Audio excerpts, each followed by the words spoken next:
जीवन परिचय बहुत इंपॉर्टेंट है। ये आपको 2 से 4 नंबर दे सकता है। 2 से 4 नंबर कैसे दे सकता है, क्योंकि जो एक एक नंबर के जो क्वेश्चन आएंगे वो इसमें से 2 आ सकते हैं। ठीक है, 2 क्वेश्चन आ सकते हैं और 2 नंबर का 1 क्वेश्चन आ सकता है। तो इस हिसाब से आपको 3 क्वेश्चन यहाँ इसमें से देखने को मिल सकते हैं। तो बहुत इंपॉर्टेंट प्रश्न है। 10th की मैं बात कर चुका हूँ, ये 12th की मैं बात कर रहा हूँ। जीवन परिचय तो हर क्लास में होता है, संगीत का जीवन परिचय बहुत जरूरी है। जीवन परिचय में हमें बताना होता है उन जो संगीतकार हैं, उन संगीतकारों के बारे में बताना पड़ता है, उनकी जीवन शैलियाँ बतानी पड़ती है, जीवन उनकी लाइफ स्टाइल बतानी पड़ती है, लाइफ स्ट्रक्चर बताना पड़ता है कि उन्होंने क्या किया है हमारे लिए, हमारे संगीत के लिए क्या कुछ किया है। तो हमारे 12th में बड़े गुलाम अली खान साहब हैं, एक है पंडित कृष्ण राव शंकर जी, पंडित कृष्ण राव शंकर पंडित भी बोलते हैं इनको, और एक है उस्ताद फैयाज खान। तो इनके बारे में आज आपको बताने वाला हूँ। तो बहुत आसानी से पढ़ेंगे, ज़्यादा मुश्किल नहीं है, बहुत सिंपल है। इसके अंदर आप पता क्या, देखो 2 नंबर का प्रश्न आएगा इसमें से और 1-1 नंबर के छोटे छोटे क्वेश्चन आ सकते हैं। तो आप इसको इस तरह से याद मत करो कि आपको पूरा रटना है, मतलब 6 नंबर में नहीं आएगा और 2 नंबर में आप इतना बड़ा लिख कर करोगे क्या। तो आपको मेन बातें याद कर लेनी है। तो हम यहाँ पर मेन बातें बात कर रहे हैं, ठीक है, मेन बातों की बात करेंगे जो कि बहुत आसान है। तो आइए पढ़ते हैं। सबसे पहले बड़े गुलाम अली खान साहब, ठीक है। बड़े गुलाम अली खान जो हैं ये पाकिस्तान के हैं। तो आज मैं आपको बता देता हूँ कि कैसे कैसे इनका मामला है। तो बड़े गुलाम अली खान साहब के बारे में पढ़ेंगे।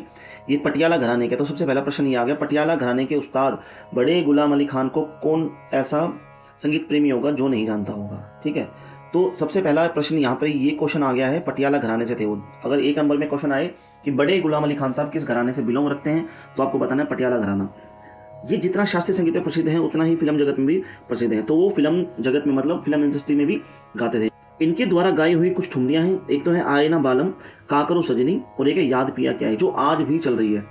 ठीक है, तो बहुत अच्छी इनकी ठुमरी है। आप नेट पे भी सर्च करेंगे तो ये आज भी लोग गा रहे हैं इनको। याद पिया क्या है तो मैं भी गाता हूँ, काकरो सजनी, आयना बालम ये भी मैं गाता हूँ।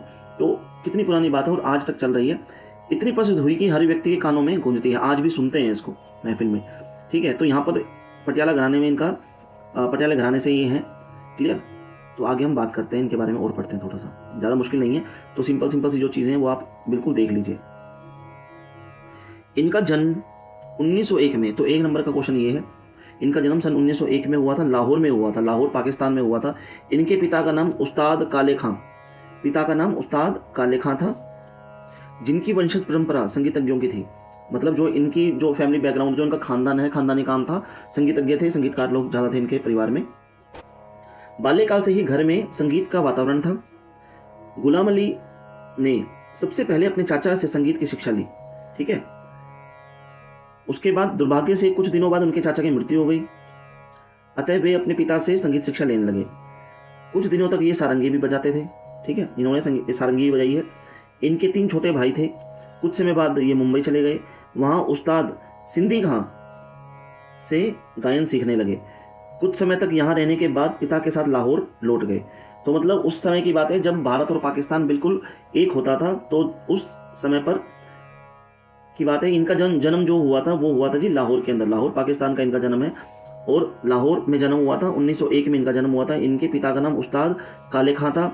ठीक है, बचपन से ही इनके अंदर संगीत की कुछ प्रतिभाएं थी और इनका जो पूरा परिवार है, जो इनका जो वंश है वो सारा संगीतज्ञों से भरा हुआ है। तो इन्होंने स्टार्टिंग जो की थी वो अपने चाचा से संगीत ली थी, इन्होंने शिक्षा ली थी। उसके बाद उनके चाचा की मृत्यु हो गई थी। उसके बाद उन्होंने अपने पिता से शिक्षा ली। कुछ दिनों तक ये सारंगी बजाते, इन्होंने सारंगी भी बजाई है। ठीक है, गायकी के साथ सारंगी बजाते थे। इनके 3 छोटे भाई थे। कुछ समय के बाद ये मुंबई आ गए, वहाँ उस्ताद सिद्दी खां से इन्होंने गायन सीखा। ठीक है, संगीत सीखा। कुछ समय बाद तक रहने के बाद वे वापस अपने लाहौर लौट गए। इनकी ख्याति धीरे धीरे बढ़ने लगी, धीरे धीरे इनकी ख्याति बढ़ने लगी और प्रसिद्धि बढ़ने लगी। इनका पहला कार्यक्रम कलकत्ता संगीत सम्मेलन में हुआ। तो इनका पहला कार्यक्रम कहाँ हुआ था, संगीत सम्मेलन जो हुआ था इनका वो हुआ था कलकत्ता के अंदर। आगे बढ़ते हैं, बहुत आसान है इसके अंदर। तो बस एक कहानी के रूप में बस मैं आपको कहानी पढ़ के सुना रहा हूँ, ज़्यादा इसमें कुछ नहीं है। उस कार्यक्रम में इनकी ख्याति बढ़ने लगी। ठीक है, उस कार्यक्रम से ही इनकी ख्याति बढ़ने लगी थी। सन 1947 के विभाजन के बाद ये हिंदुस्तान छोड़कर कराची में रहने लगे। मतलब अब ये पाकिस्तान जा चुके थे, तो पाकिस्तान के अंदर ये रहते थे, कराची के अंदर। हिंदुस्तान इन्होंने छोड़ दिया था। 1901 में जन्म हुआ था इनका, लाहौर में पाकिस्तान में ही हुआ था। उस समय पे पाकिस्तान भारत में था। ठीक है, और जब पाकिस्तान जब अलग हो गया तो अब ये कराची चले गए थे और कभी कभी संगीत सम्मेलनों में भाग लेने के लिए हिंदुस्तान आते थे। जब कभी यहाँ संगीत सम्मेलन होता था तो वहाँ पर भाग लेने के लिए हिंदुस्तान में आ जाते थे। किंतु उनका मन वहाँ नहीं लगा और उन्होंने भारत लौटने की इच्छा प्रकट की और भारत सरकार ने उनकी प्रार्थना स्वीकार कर ली। वहाँ काफ़ी टाइम तक रहे ये पाकिस्तान में, लेकिन उनका वहाँ मन नहीं लगा। तो उन्होंने क्या सोचा कि भाई मुझे तो अपने भारत में जाना है। तो ये भारत सरकार से इन्होंने प्रार्थना की, लेकिन और उन्होंने प्रार्थना स्वीकार कर ली। उसके बाद से ही ये मुंबई में रहने लगे, मुंबई में रहने लगे थे, मुंबई में रहने लगे। तो यहाँ पर थोड़ा सा मिसप्रिंट है, सन 1900 कुछ ऐसा लिखा हुआ था, लेकिन आप इसको छोड़ दीजिए, आप इसको मत कीजिए। आप यहाँ पर कुछ ऐसा लिख दीजिए कि मुंबई में रहने लगे थे और वो लकवे से पीड़ित हो गए थे। क्लियर, ऐसे आप लिख सकते हो। उस समय आर्थिक दृष्टि से ही उन्हें परेशानी हुई, मतलब आर्थिक दृष्टि मतलब होता है कि पैसों की वजह से उनको परेशानी होने लगी थी। अक्टूबर सन 1961 में महाराष्ट्र सरकार ने उन्हें 5,000 रुपये की राशि दवाइयों के लिए दी थी। ठीक है, 5,000 रुपये दिए थे उनको 1961 में। तो 1961 के आसपास जो ये सन होगा जहाँ पर ये लकवे से पीड़ित हो गए थे। तो आप ये बोल सकते हो कि एक बार उनको वो एक बार लकवे के शिकार हो गए थे या लकवे से पीड़ित हो गए थे, और उस दौरान उनको पैसों की काफ़ी ज़रूरत पड़ी थी। तो भारत सरकार ने उन्हें 5,000 की राशि भी प्रदान की थी ताकि वो दवाइयाँ खरीद सके।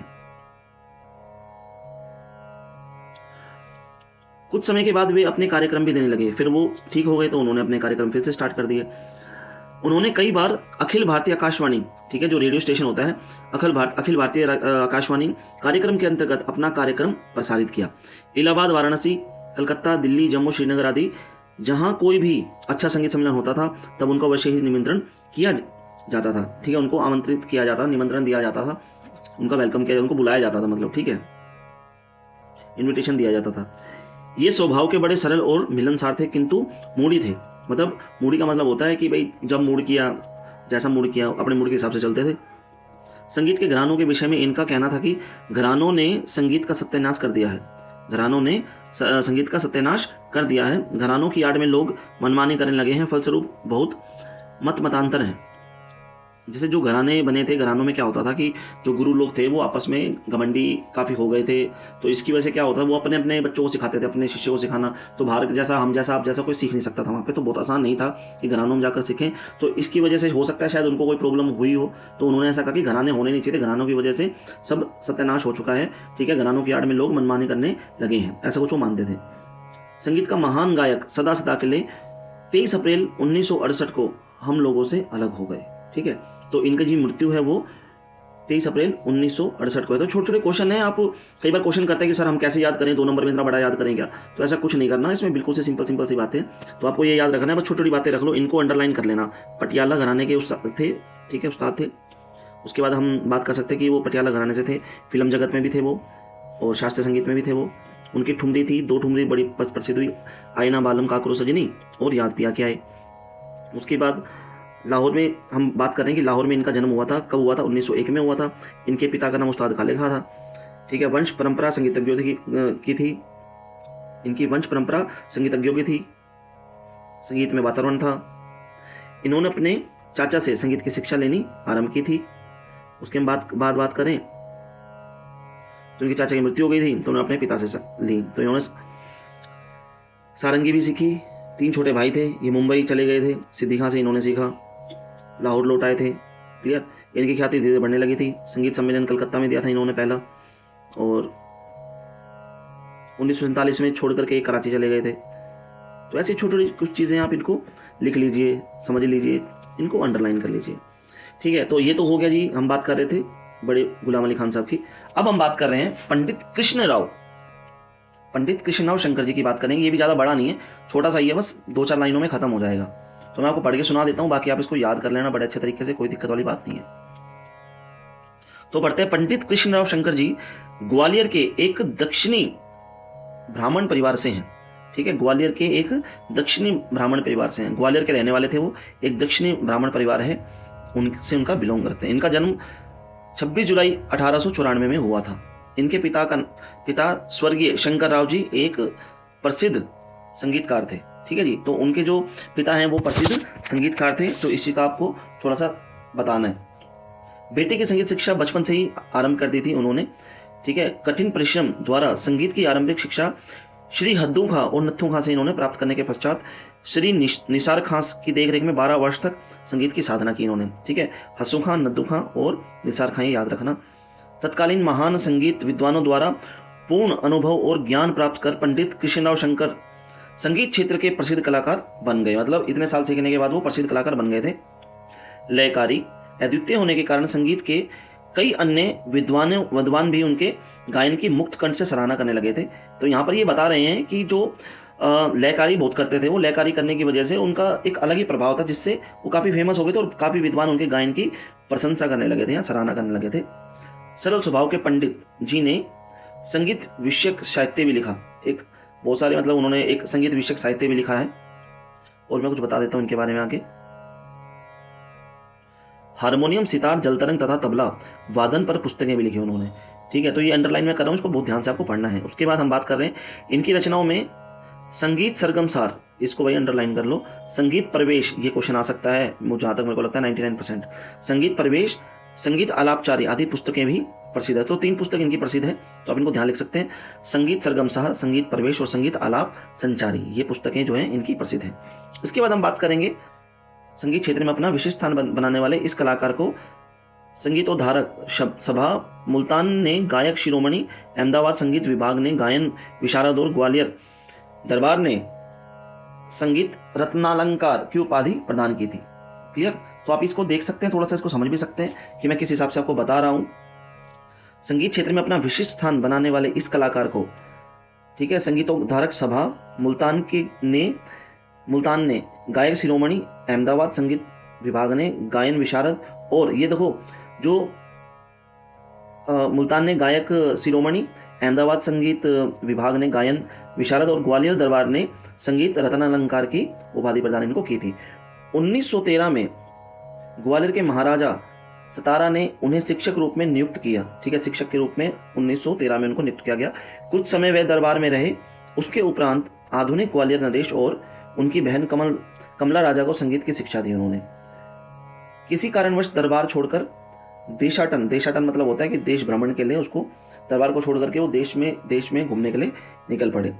मन में संगीत विषयक संस्था स्थापित करने की इच्छा हेतु 1914 ईस्वी में पिता के नाम पर शंकर गंधर्व विद्यालय खोला। शंकर गंधर्व विद्यालय 1914 में इन्होंने अपने पिता के नाम पर खोला था, क्योंकि उनके पिता का नाम शंकर था। उसके बाद हम बात कर रहे हैं, आज भी यह संस्था उत्कृष्ट कार्य कर रही है। आज भी यह संस्था जो है उत्कृष्ट कार्य कर रही है। 1926 ईस्वी में ग्वालियर आलिया कोमिल द्वारा दरबारी गायक नियुक्त किया गया था इनको 1926 के अंदर। उसके बाद सन 1962 में खेरागढ़ विश्वविद्यालय में डायरेक्टर की उपाधि प्रदान की गई थी। 1973 में भारत सरकार ने उनको पद्म विभूषण से अलंकृत किया था। बहुत अच्छी बात है, तो इसको आप याद कर लो, दोनों को बहुत ध्यान से लिखना है। छोटी छोटी चीज़ें आप लिख लेनी है, ज़्यादा कुछ नहीं है, ये मुश्किल से 3-4 लाइनों के अंदर खत्म हो जाएगा। बस पॉइंटों को आप लिख लीजिए और पॉइंट बनाकर भी आप इसको लिख सकते हो। पंडित जी ने अपनी जटिल गायकी की प्रसिद्धि से संगीत क्षेत्र के उज्जवल नक्षत्र बन गए थे। राग और लय की दृष्टि से गायन को सर्वथा शुद्ध रखना उनका एक उद्देश्य होता है। आरंभ से ही लय कायम करके स्थाई के साथ आलापचारी करना इनकी गायन शैली की विशेषता है। तो कुछ इनकी गायन शैली की विशेषता यहाँ बताई गई है। राग और लय की दृष्टि से गायन को सर्वथा शुद्ध रख करके वो गाते थे, और उनका गाना एक उनका उद्देश्य होता था। आरंभ से ही लय को कायम करके गाते थे। स्थाई के साथ आलापचारी करना उनकी गायन की विशेषता थी। ठीक है, कुछ विशेषता बताई गई हैं। इसके बाद हम बात करें, बस लास्ट लाइन आ गई है। इसके बाद तानों, गमक, जमजमा, खटका आदि का क्रम इनकी गायकी को और भी अधिक आकर्षक बना देता है। उसके बाद तानों, गमक, जमजमा, खटका, ये जो है अलंकारिक तत्वों का उपयोग करते गाते हुए उनकी गायकी को और भी अच्छा बना देते हैं। सन 1989 22 अगस्त को संगीत के महान गायक सदा के लिए हमसे जुदा हुए। तो इनकी जो मृत्यु है, जो इनकी डेथ है, वो 22 अगस्त 1989 को हो जाती है। उत्तर भारतीय संगीत के विकास में घरानों का योगदान बड़ा सराहनीय रहा है। जब कभी आगरा घराने की चर्चा उठती है तो स्वर्गीय उस्ताद फैयाज खां का स्मरण बरबस हो आता है। 20वीं शताब्दी के पूर्वार्ध में जो सम्मान फैयाज खां को मिला, उतना किसी मुसलमान गायक को नहीं मिला। तो आपने जान ही लिया होगा कि स्टार्टिंग में ही मैंने जो बताया है, फैयाज खां आगरा घराने से हैं, और जब कभी आगरा घराने की चर्चा होती है तो फैयाज खां का नाम ज़रूर लिया जाता है, और इनको बहुत ही सम्मान मिला था। आज तक किसी मुसलमान गायक को इतना सम्मान नहीं मिला। उस्ताद फैयाज खां का जन्म सन 1886 में आगरा में हुआ। इनके जन्म से 3-4 माह पहले ही इनके पिता की मृत्यु हो गई थी। इनके पिता का नाम सफदर हुसैन था। इनके नाना ने इनका पालन पोषण किया और उन्होंने ही इनको संगीत की शिक्षा दी।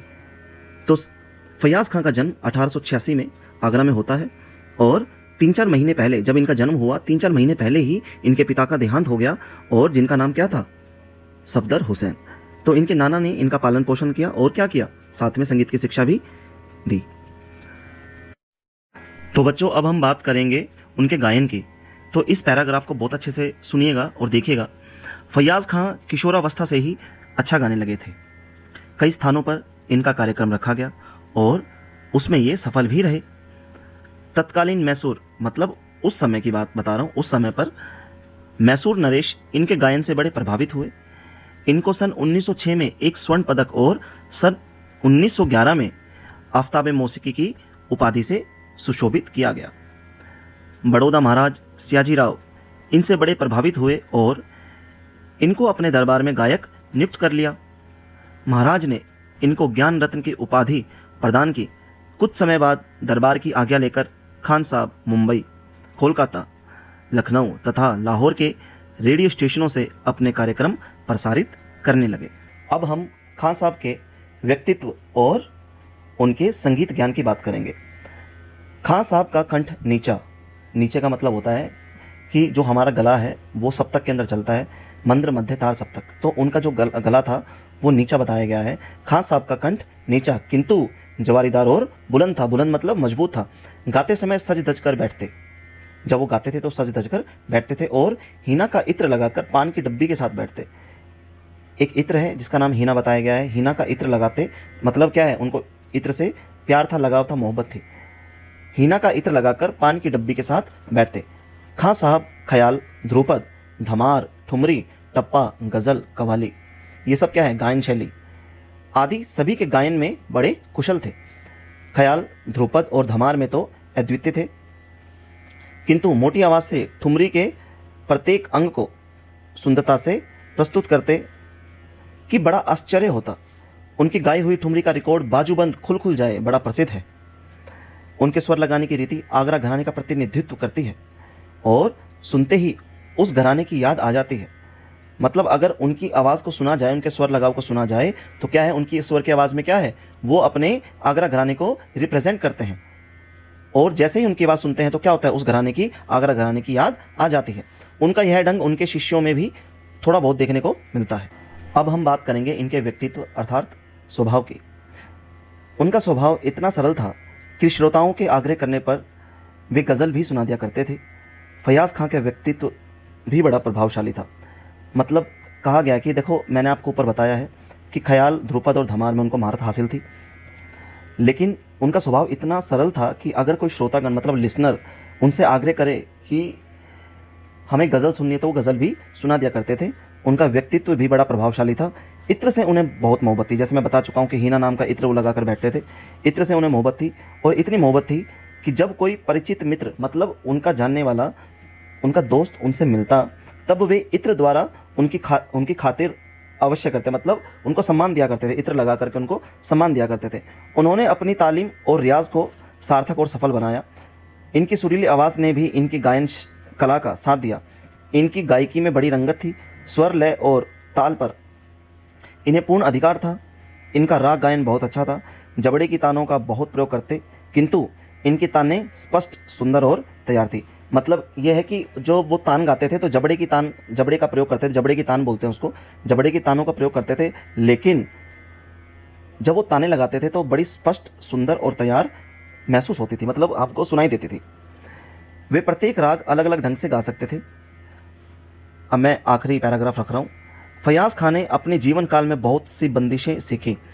संगीत के साथ साथ इनको कविता का भी शौक था। मतलब वो एक राइटर भी थे, मतलब रचनाकार थे वो। इन्होंने लगभग 250 गीतों की बंदिशें प्रेम पिया उपनाम से की है।